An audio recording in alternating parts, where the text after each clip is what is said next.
कुरान और हदीस के खिलाफ है, अल्लाह के अहकामात और मोहम्मद सल्लल्लाहु अलैहि वसल्लम के पैगामात के खिलाफ है, वो चीज़ छोड़ के सब बातें मानो, तो उन्हें एहसास होगा कि आप उनसे और मोहब्बत करते, और आस्ते आस्ते प्यार से जो यकसानियत है उनको बयान करो।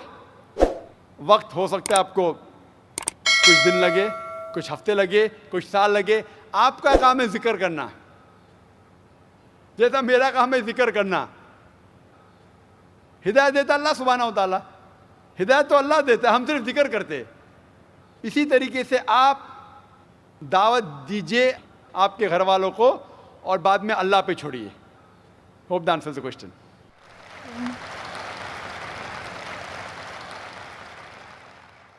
माइक नंबर 2 में कोई गैर मुस्लिम भाई हो तो सवाल कर सकते हैं। Good evening, sir. My name is Hardik Rathod, and my profession is I'm studying in commerce. So my question is, I'm not clear with the concept of Makkah. That every person says that Makkah is in the center of the world. I'm not yet clear with this concept. I keep on asking with my friends that what actually Makkah is, but no one can give me the reliable answer. So please, I want to request you that please can you tell me in pure Hindi or English that what the actual concept of Makkah is? भाई साहब का सवाल है कि मैं अब तक ये नहीं जान सका मक्का क्या है, मैं ये नहीं जान सका क्यों कहते हैं कि मक्का ज़मीन के सेंटर में है, महवर में है। मैं ये नहीं जान सका कि मक्का क्या चीज़ है। भाई साहब, मक्का जिस तरीके से कुरान मजीद में ज़िक्र आता है सूरह अल इमरान में सूरह नंबर 3 आयत नंबर 96 में कि बक्का वो जगह है जो सबसे पहले इबादत के लिए बनाई गई, सबसे पहले इबादत की जगह बनाई गई, वो है मक्का। और कुरान मजीद में लिखा है सूरह इसरा में चैप्टर नंबर 17 आयत नंबर 1 में कि इसके इर्द गिर्द अमन है, और मक्का को कहा गया दारुल अमन।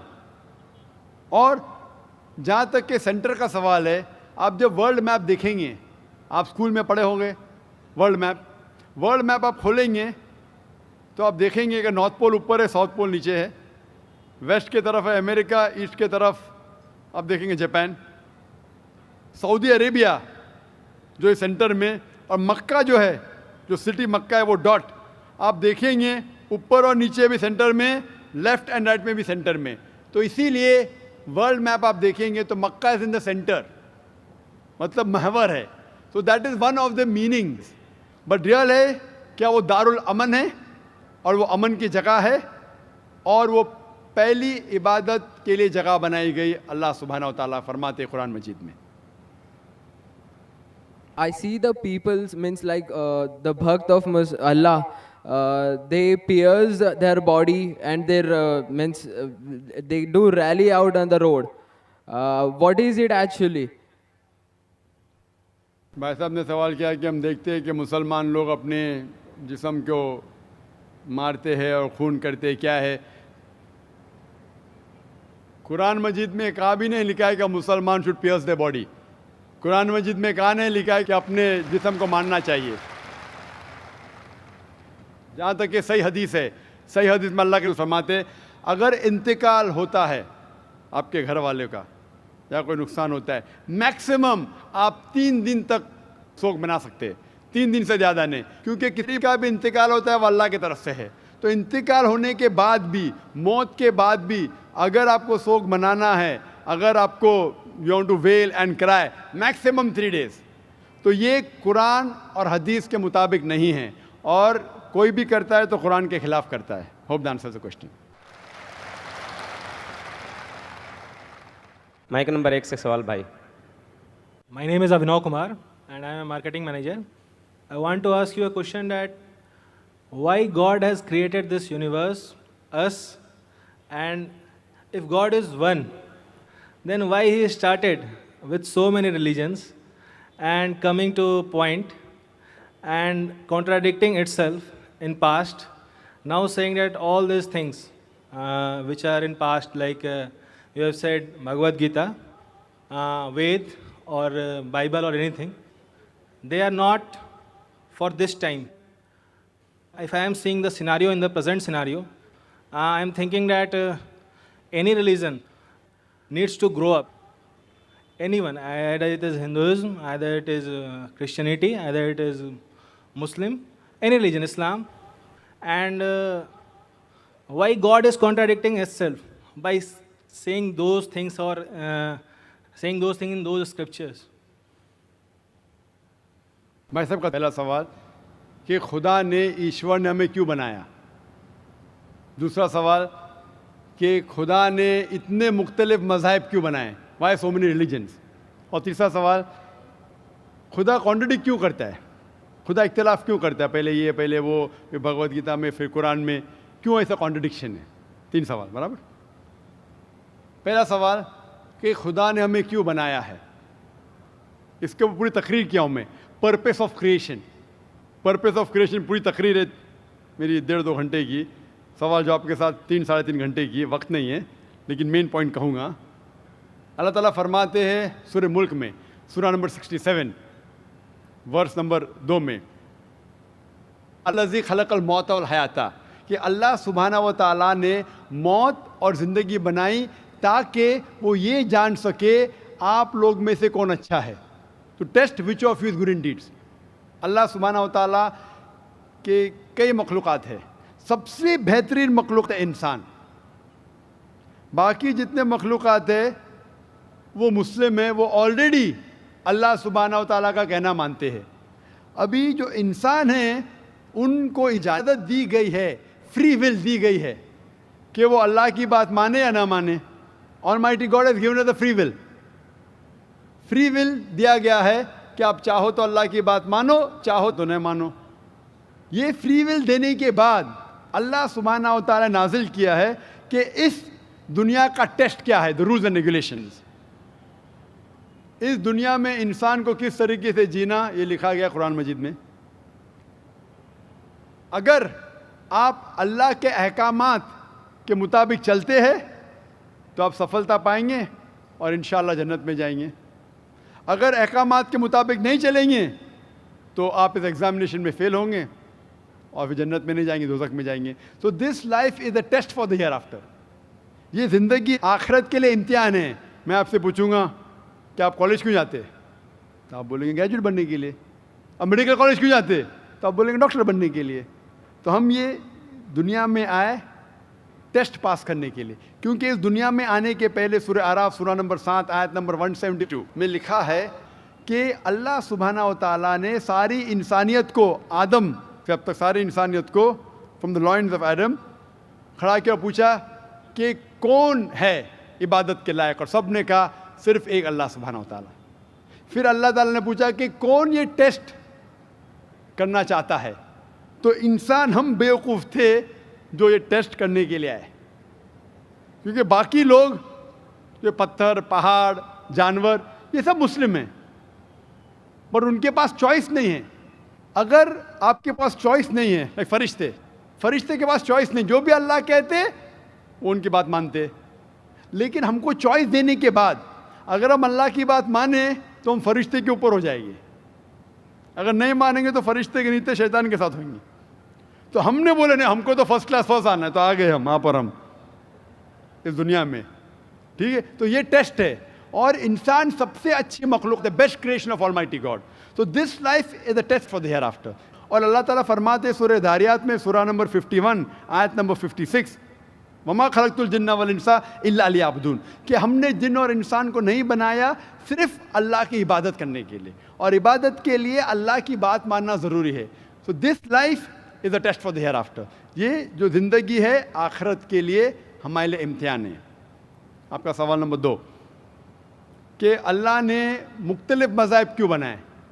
अल्लाह ने सिर्फ एक ही मज़हब बनाया है, एक ही दीन, जिसका नाम कुरान में है सूरह अल इमरान सूरह नंबर 3 आयत नंबर 19 में, इन्ना दीन इंदल्लाहिल Islam, the only religion acceptable in the sight of Allah is इस्लाम।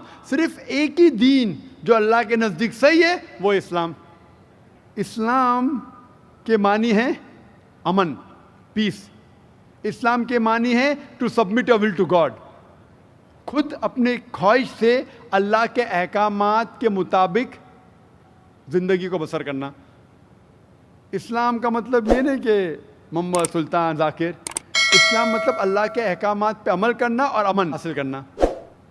तो जितने पैगंबर आए सिर्फ इस्लाम सिखाए, मज़हब एक ही है लेकिन मज़हब का पैगाम बदला गया।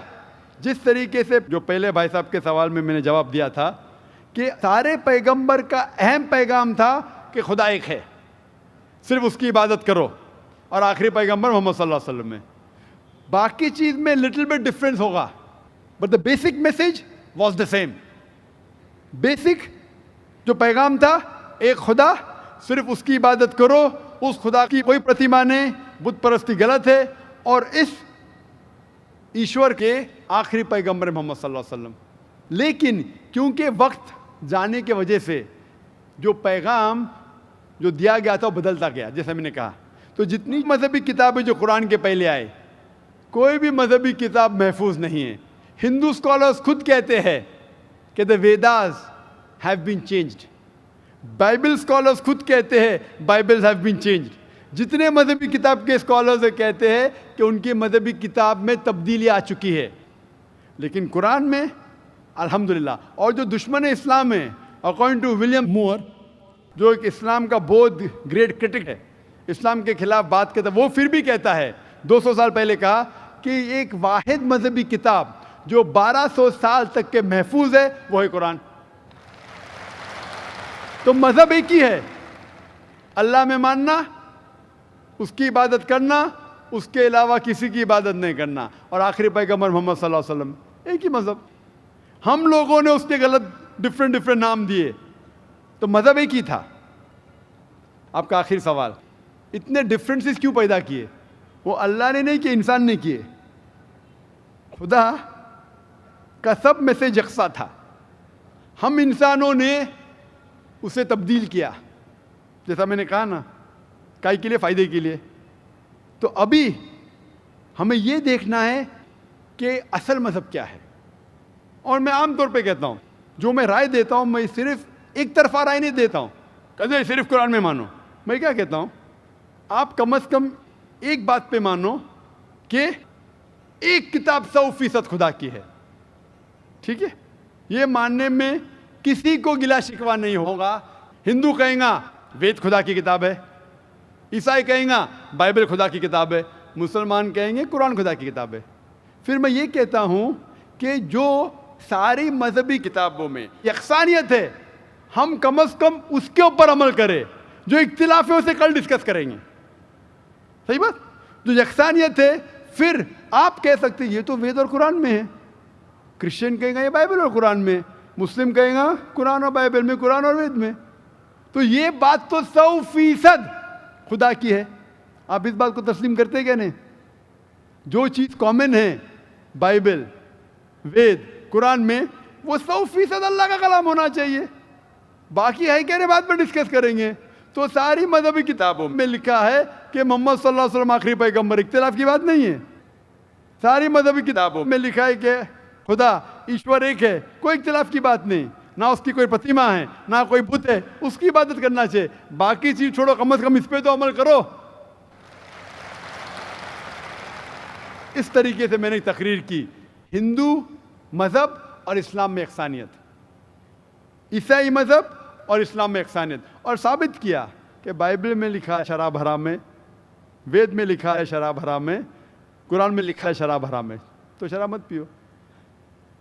हिंदू मजहबी किताब में लिखा है कि औरतों को हिजाब करना चाहिए, बाइबल में लिखा औरतों को हिजाब करना चाहिए, कुरान में लिखा औरतों को हिजाब करना चाहिए, क्यों नहीं हिजाब करते औरत?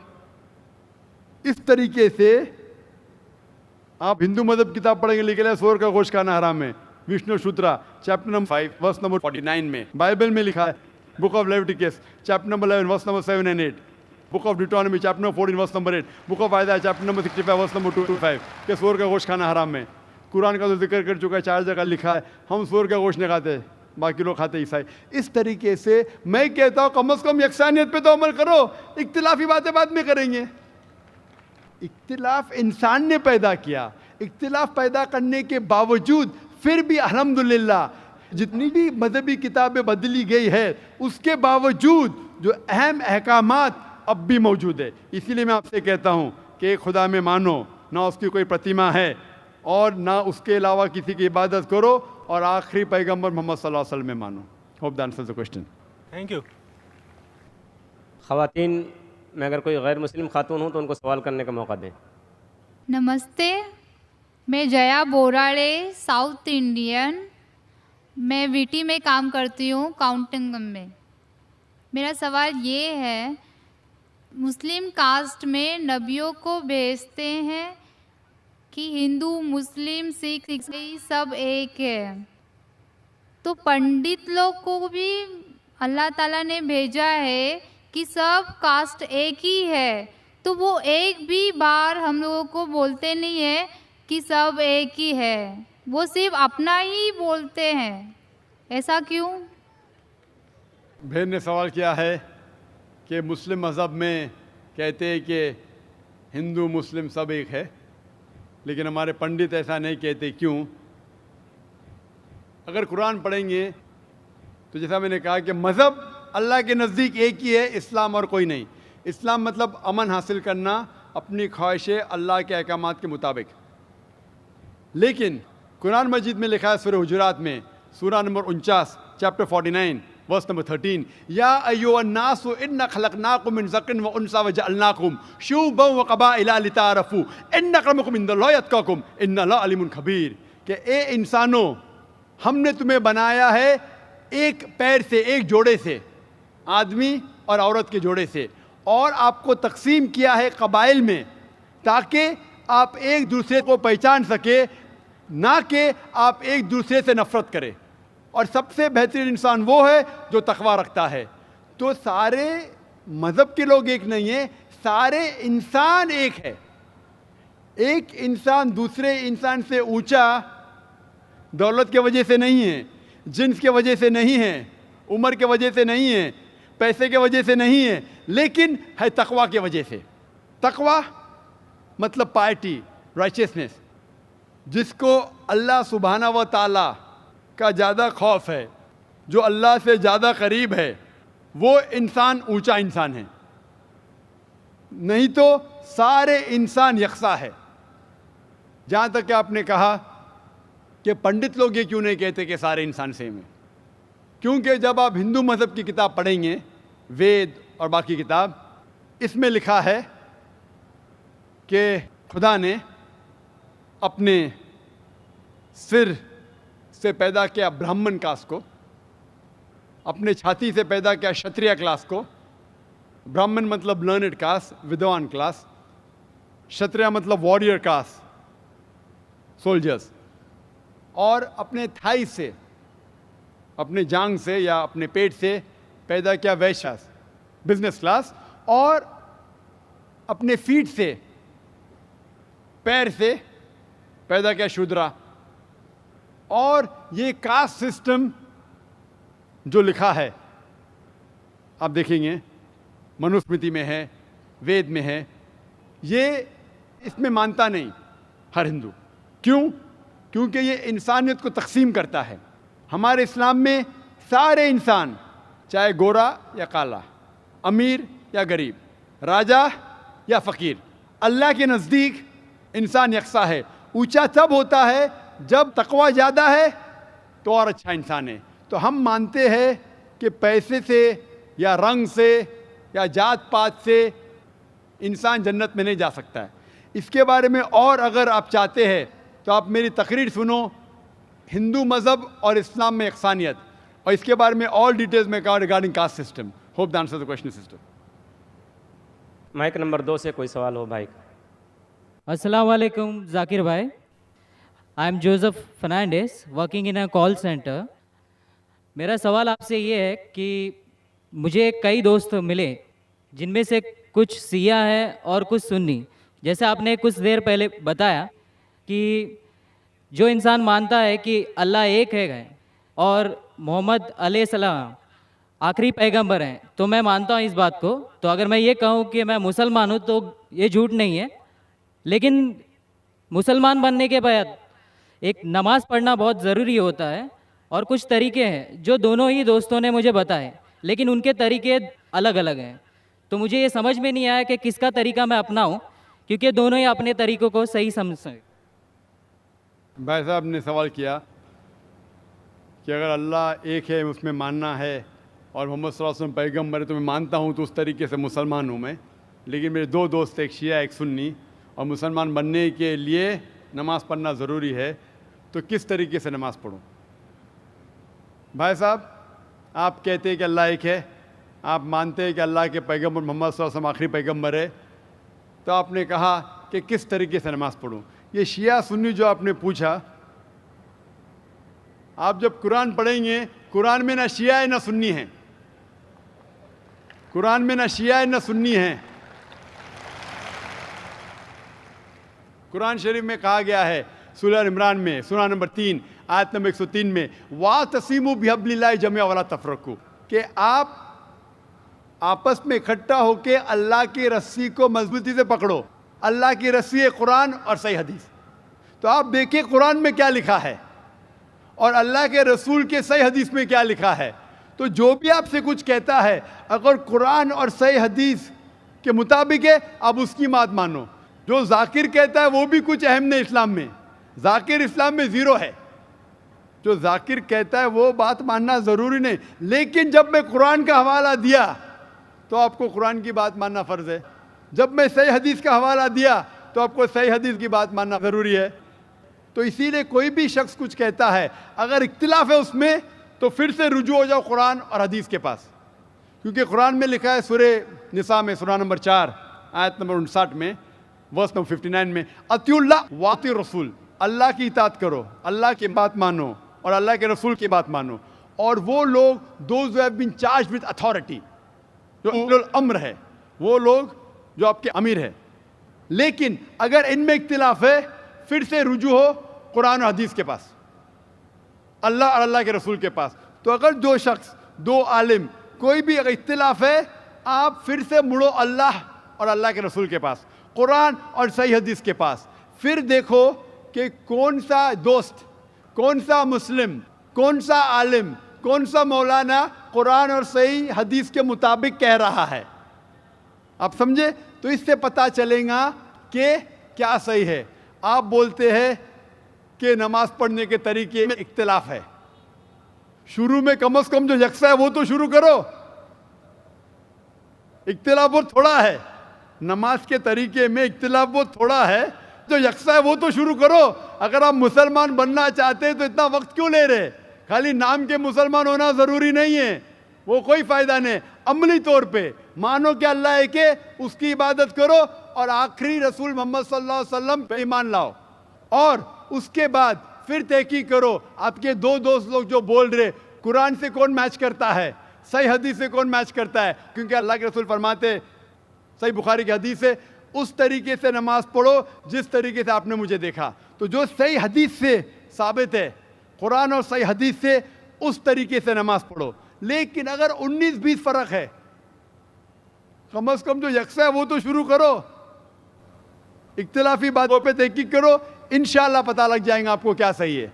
तो इंशाअल्लाह अभी आप सिर्फ नाम के मुसलमान मत न हो, अमली तौर के ऊपर मानो कि अल्लाह एक है और अल्लाह के रसूल मोहम्मद सल्लल्लाहु अलैहि वसल्लम आखिरी पैगंबर है। Hope that answers the question. Thank you sir. Mike number 1 से सवाल कर सकते हैं, कीजिए। जाकिर भाई, मेरा नाम शिवा था।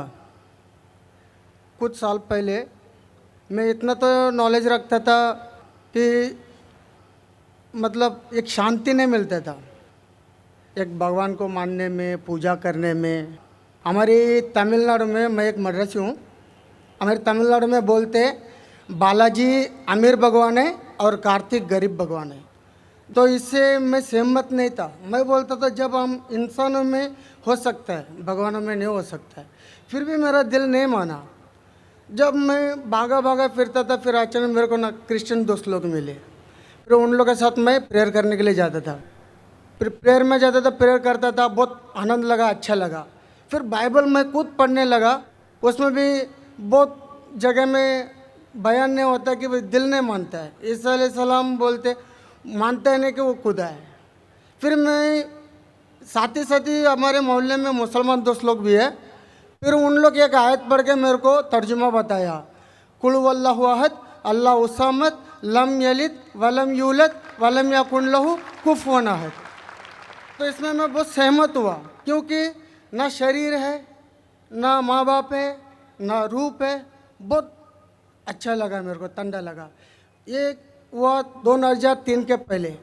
फिर मैं 2004 में डायरेक्ट फ़ौरन कलमा पढ़ा के इस्लाम कबूल किया, मुसलमान हुआ। अब ये है, मैं मुसलमान होने के बाद मेरे को इतना नॉलेज नहीं था, जानकारी नहीं था। मेरा सवाल यही है, इतना नॉलेज नहीं था, फिर भी मैं ड्रिंक करता था। फिर बहुत लोग मुझे समझाए ये गलत है, आपने तू आया नहीं मज़हब में, ऐसा नहीं चलेगा। फिर मैंने आखिर अल्लाह करम से छोड़ भी दिया। मेरी सवाल ये है, कुरान में नशे की बयान आता है, मेरी दिल कहता है कि नशा तो सब नशा होता है, सिगरेट हो, गंजा हो, चिलीम हो, कुछ भी चीज़ हो, नशा तो नशा होता है। मेरे मोहल्ले में जो मुझे मना करते वही हाफिज मौलाना लोग दम मारते हैं। ये नशा है क्या नहीं है, सही है क्या गलत है? भाई साहब का सवाल है। अल्हम्दुलिल्लाह, हिंदू मज़हब में शांति नहीं थी तो बाद में ईसाईयत कबूल की। पहले अच्छा लगा, बाइबल पढ़ी तो पता लगा काफ़ी गड़बड़ है, छोड़ दिया। फिर मुसलमान दोस्त ने कहा, एक सूरत पढ़ी, सूरह इखलास, और इतना खुश हुए कि इसने इस्लाम कबूल किया 3-4 साल पहले। अल्लाह इनको जज़ाए खैर दे। और कुछ बुरी आदत थी जो फिर भी करता था, दोस्तों ने कहा तो बुरी आदत छोड़ दिया अल्हम्दुलिल्लाह। अभी वो पूछना चाहता है एक सवाल कि कुरान मजीद में लिखा है कि नशा हराम है, तो नशे के साथ साथ पीना, चरस, गांजा ये भी हराम है क्या? कुरान मजीद में लिखा है सूरह माइदा में सूरह नंबर 5 आयत नंबर 90 में, या लज़ीन आमनू इन्नमल खम्रु वल मैसरू वल अनज़ाबु वल अज़लामु रिज्सुम मिन शैतान फज्तनिबू लअल्लकुम तुफ्लिहून। कि कहो ईमान वालों से, इन्नमल खम्रु वल मैसरू, कि मोस्ट सर्टनली कहो ईमान वाले से कि नशा, नशे वाली चीज़, खमर, आइडल वर्शिप, बुत परस्ती, फॉर्चून टेलिंग, ये सारी चीज़ें हराम हैं। रिज्सुम मिन शैतान, ये शैतान की चीज़ें हैं। फज्तनिबू लअल्लकुम तुफ्लिहून, इससे दूर रहो ताकि आप सफलता पाओ। तो कुरान मजीद में लिखा है कि नशे वाली चीज़, इन्नमल खम्रु वल मैसरू, गैम्बलिंग, जुआ खेलना, फॉर्चून टेलिंग, और अल्लाह के अलावा किसी और की इबादत करना, बुत परस्ती, ये चारों चीज़ हराम है। आपका सवाल था कि नशा सिर्फ शराब में है क्या, पीना, चरस, गांजा में भी? जहाँ तक के नशे की चीज़ है, कोई भी नशे की चीज़, चाहे विस्की हो या बियर हो, चाहे रम हो या ब्रांडी हो, या चाहे चरस हो या गांजा हो, चाहे वो पिया गया हो लिक्विड वाइज या फूका गया हो, अगर उससे नशा आता है तो ये हराम है। अल्लाह के रसूल फरमाते हैं मोहम्मद सल्लल्लाहु अलैहि वसल्लम, इब्न माजा में वॉल्यूम नंबर 3 चैप्टर नंबर 30, वो फरमाते कि anything intoxicates in large quantity is prohibited in small quantity. अगर कुछ चीज़ आपको नशा देती है बड़ी क्वांटिटी में, वो छोटी क्वांटिटी में भी हराम है। तो चरस, गांजा सब हराम है। आपका सवाल था कि पीना, पीना के मुराद चरस पीना हराम, नशा है। सिगरेट पीने का जवाब ज़रा डिफरेंट रहेगा। सिगरेट पीने का जवाब अलग है।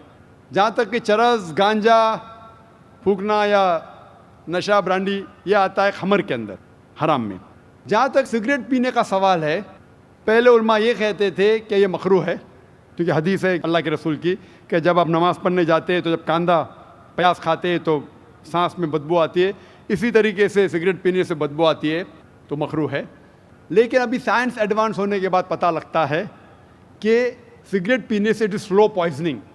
और कुरान में कहा गया है सूरह बकरा में सूरह नंबर 2 आयत नंबर 195 में कि don't make your own hands the cause of your own destruction. आप अपने हाथ से अपनी कब्र मत खोदो, मीन डोंट कमिट सुसाइड, अपने हाथ से अपनी कब्र मत खोदो, ये मुहर्रा है। Don't make your own hand the cause of A destruction, अपने हाथ से अपनी तबाही खुद मत करो। तो इससे पता चलता है कि सुसाइड, आत्महत्या करना हराम है। आज साइंस बढ़ने के बाद, तरक्की करने के बाद पता चला कि after alcohol the second most damaging to health it is cigarette smoking, it is smoking, tobacco in any form. और WHO के मुताबिक हर साल 40 लाख लोग सिर्फ मरते हैं सिगरेट स्मोकिंग से। तंबाकू से 40 लाख। और इसकी कई बीमारियां हैं, आप में तकरीर सुन सकते, डाइटरी लॉज ऑफ इस्लाम। इसीलिए 400 से ज़्यादा फतवे हैं मिस्र में, सऊदी अरेबिया में, कई उलमा के जो कहते हैं कि सिगरेट पीना स्लो पॉइजनिंग, इसीलिए हराम है। तो नए फतवे, सिगरेट पीना भी हराम है और नशे की हालत के अंदर ब्रांडी, वाइन, एवरीथिंग, चरस, गांजा तो बेशक हराम है। Hope that answers the question. ख़वातीन में अगर कोई गैर मुस्लिम खातून हो तो सवाल कर सकती हैं। My name is Gayatri and I am a student. मेरा सवाल ये है कि मेरी सहेली ने कहा था मुझे जो कुरान में दिया है वो सब सही है और मैं ये मानती हूँ और सारे मज़हब को मानती हूँ मैं।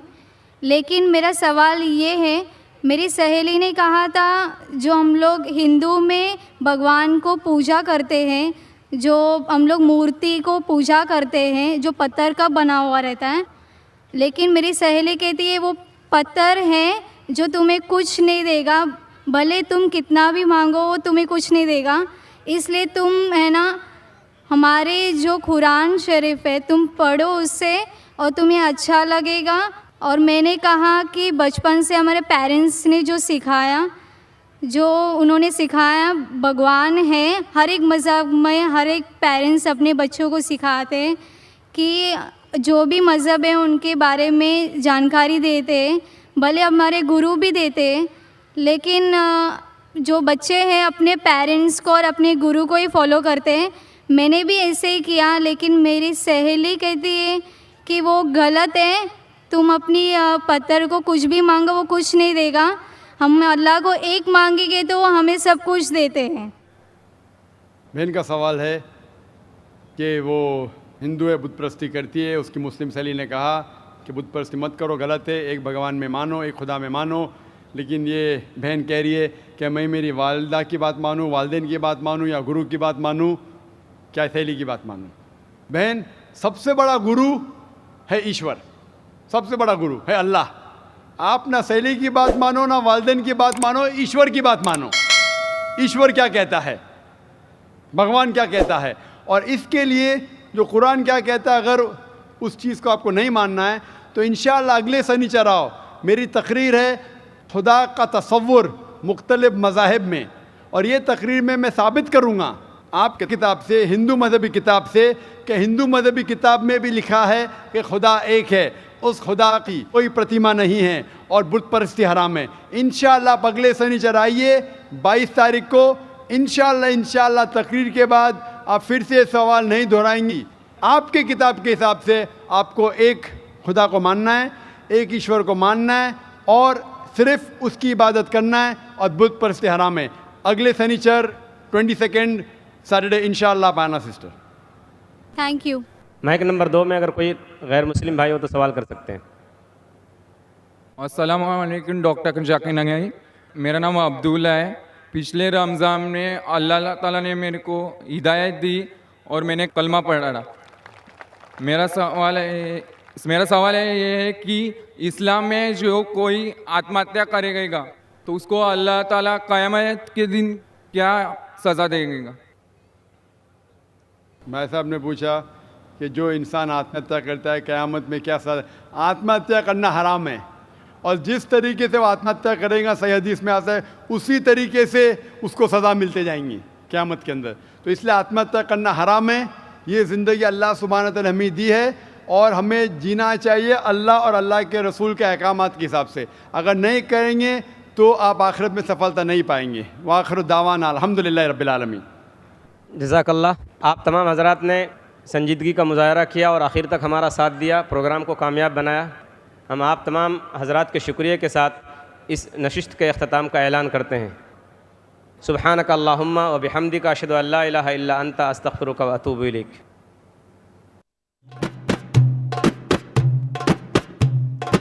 अल्लाहुम्मा सल्ली अला मुहम्मद, अल्लाहुम्मा सल्ली अला मुहम्मद, अल्लाहुम्मा सल्ली अला मुहम्मद।